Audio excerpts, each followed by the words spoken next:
সুযোগ পেলেই ভক্তির টানে আমরা চলে আসি সাধক বামাখ্যাপার সাধনস্থল তারাপীঠে তারা মায়ের দর্শন করতে। কিন্তু আপনারা কি জানেন এর নিকটবর্তী একটি সতীপীঠও রয়েছে। বীরভূমের অন্যান্য সতীপীঠগুলোর মতন এটিও কিছুটা যাতায়াতের অসুবিধায় এবং প্রচারের অভাবে আজও অনেকের কাছে অজানা। এখন আমরা যাচ্ছি নলহাটিতে অবস্থিত সতীপীঠ নলহাটেশ্বরী মন্দির, যা রামপুরহাট থেকে মাত্র 16 কিলোমিটার ও তারাপীঠ থেকে মাত্র 23 কিলোমিটার দূরে অবস্থিত।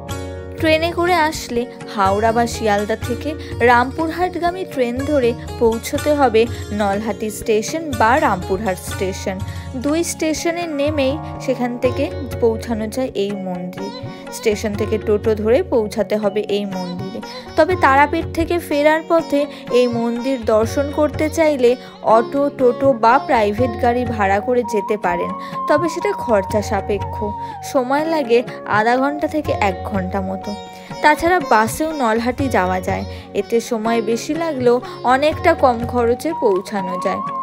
আর গাড়ি নিয়ে এলে এখানে গাড়ি পার্কিং করার ভালো সুবিধা রয়েছে। এই সতীপীঠে গেলে আপনারা দেখবেন ছোট টিলা আকৃতির পাহাড়ের গায়ে দেবীর মূল মন্দির অবস্থিত। লোকমুখে শোনা যায় আগে নাকি এই মন্দিরটি ঘিরে ছিল বিশাল জঙ্গল, কিন্তু বর্তমানে বেশ সুসজ্জিত করা হয়েছে এই মন্দিরস্থলকে। ছোট টিলা আকৃতির পাহাড়ের গায়ে 4 চালা ধাঁচের তৈরি মায়ের এই মন্দির।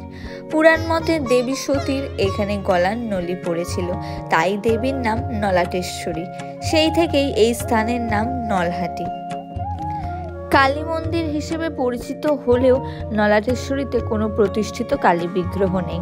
মন্দির গাত্রেই পাথরে কালীর মুখমণ্ডল বসানো আছে।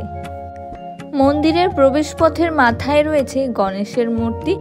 দেবী এখানে ত্রিনয়নী কালিকা রূপে পূজিত হন।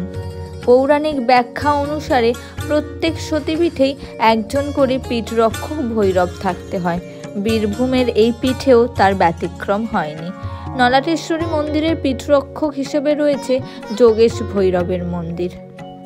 মন্দিরের ভিতর মন্দিরের এই শিলামূর্তির নিচে দেবীর প্রস্তরীভূত কণ্ঠনালীটি সুরক্ষিত আছে বলে আজও বিশ্বাস করা হয়।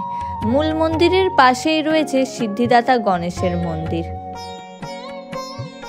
আষাঢ় মাসের শুক্লা নবমীর তিথিতে দেবীর বার্ষিক পুজো অনুষ্ঠিত হয়। এছাড়াও নিত্য পুজো ছাড়া দুর্গা, কালী, সরস্বতী পুজোয় মায়ের বড় করে পুজো করা হয়। মায়ের নিত্য ভোগেরও ব্যবস্থা আছে। আপনারা চাইলে মন্দির কর্তৃপক্ষের সাথে কথা বলে অন্নভোগ পেতে পারেন। তাহলে দেরি কি, খুব সহজেই গিয়ে তারাপীঠের একদম কাছের এই সতীপীঠটি ঘুরে আসুন। আর ভিডিওটি ভালো লাগলে অবশ্যই একটি লাইক করবেন আর আমাদের চ্যানেলকে সাবস্ক্রাইব করতে ভুলবেন না যেন।